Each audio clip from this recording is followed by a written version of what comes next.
menjadi kabupaten pendidikan. Selamat pagi, siang, ataupun malam.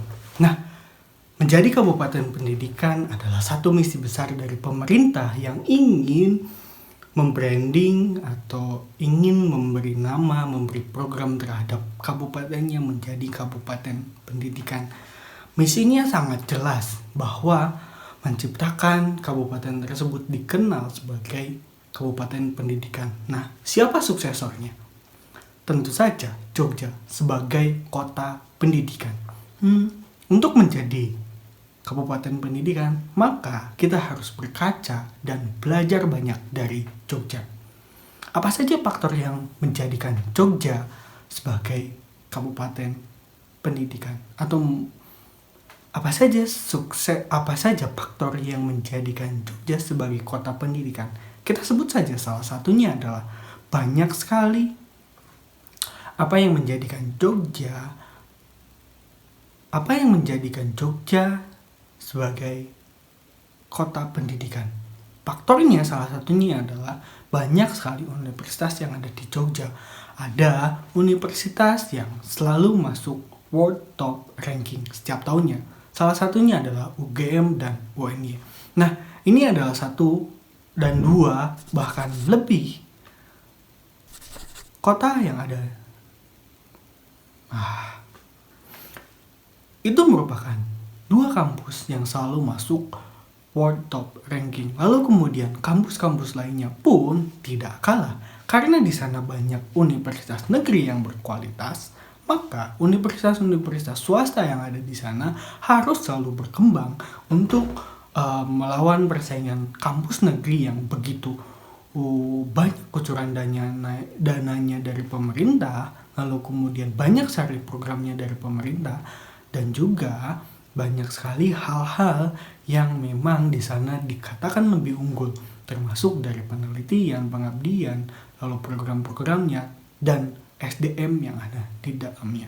Para universitas-universitas swasta yang ada di sana terus bersaing dengan universitas-universitas negeri dari segi SDM untuk menciptakan profesor-profesor, menciptakan dosen-dosen yang berkualitas tinggi dan program-program yang sangat bagus. Di antaranya adalah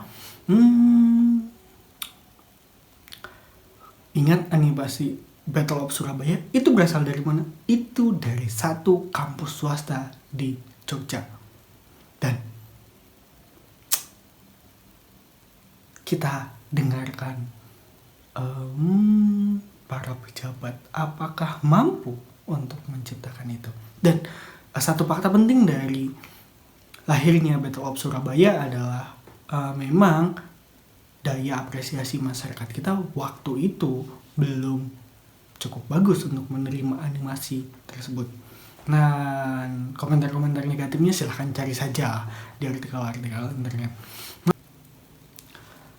Jogja sebagai kota pendidikan memang sangat ramah. Mereka dari luar pulau Jawa, dari luar negeri, dari seluruh dunia berpusat ke Jogja hanya untuk mencari pendidikan. Dan di sana banyak sekali beasiswa-beasiswa yang diperuntukkan dari pemerintah maupun swasta dan juga dari kampus itu sendiri. Lalu kemudian di Jogja banyak sekali komunitas-komunitas akademis.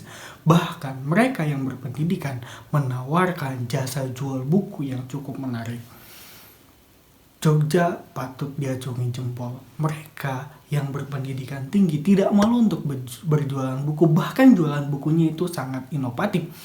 Saking inovatifnya, saya jujur sekali ketika berbelanja di toko buku yang bersumber dari Jogja itu sangat senang sekali karena mereka memberikan review buku yang sangat jujur, lalu sangat kreatif, inovatif, dan dikemas dengan desain dan tampilan yang menarik. Tentu ini satu poin plus bahwa buku dijual oleh orang yang berpendidikan untuk mereka dapatkan pendidikan di luar sekolah yang sangat baik melalui buku. Artinya mereka memberikan asupan-asupan nutrisi kepada otak-otak penerus bangsa ini secara kreatif. Ya, ini juga satu proses yang cukup panjang dari adanya pendidikan-pendidikan yang ada di Jogja, komunitas-komunitas yang ada di Jogja, lalu kemudian muncullah komunitas-komunitas pendidikan, penelitian, jurnal, komunitas baca buku, komunitas musik, komunitas tradisi, dan lainnya. Ini semua berkembang pesat di Jogja. Nah, kita balik lagi ketika satu kabupaten ingin menjadi kabupaten pendidikan, apa saja? Yang pertama itu kuantitas. Kuantitas dari universitas itu harus banyak. Artinya harus banyak menawarkan universitas baik, harus banyak menawarkan jurusan-jurusan yang baik, bagus, dan baru. Lalu kemudian secara kualitas. Nah, secara kualitas ini banyak sekali yang bisa dibangun. Salah satunya tadi adalah komunitas-komunitas yang dibangun di sana oleh orang-orang berpendidikan. Lalu kemudian kualitas bisa juga dibangun dengan SDM yang ada di sana. Kita sebut saja guru-guru yang ada di kabupaten tersebut. Untuk mencirikan kualitas adalah tingkat pendidikan juga bisa, atau kuantitas berbanding dengan kualitas. Kita coba pakai rumus ini. Jika satu kabupaten semua gurunya berpendidikan S2, maka bisa dikatakan itu adalah kabupaten pendidikan. Karena semua gurunya S2.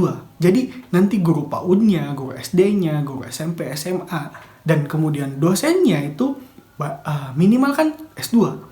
Jadi ketika semuanya S2, kabupaten tersebut akan menjadi dan mendapatkan titel kabupaten pendidikan.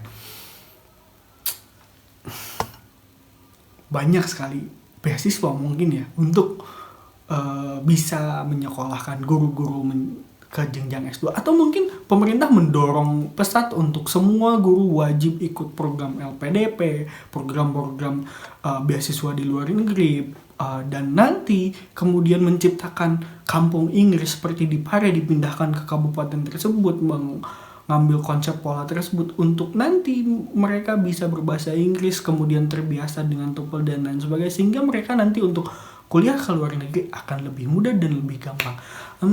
Itu dari kualitas SDM guru-gurunya. Lalu dari siswanya, ini juga bisa dibangun. Ketika satu kabupaten setiap tahun selalu mendapatkan juara nasional, ini juga bisa mendapatkan kabupaten pendidikan. Bila ya misalnya saja untuk setiap tahun ada 10 bahkan 100 orang siswa yang selalu mendapatkan titel juara nasional dari semua bidang, entah itu olahraga, sains, sosial, seni, budaya, dan lain sebagainya. Banyak sekali lomba, olimpiade, dan lainnya yang memang di sini sangat membuktikan atau sebagai ajang apresiasi bagi mereka yang berada di dunia pendidikan, untuk guru melatih siswa dan siswa melatih kemampuan dirinya. Ini adalah bukti bahwa kabupaten tersebut adalah kabupaten pendidikan. Jadi untuk mendapatkan titel kabupaten pendidikan itu seperti apa? Mari kita jawab dan kita terima tantangan itu bersama untuk menjadikan kabupaten kita sebagai kabupaten pendidikan.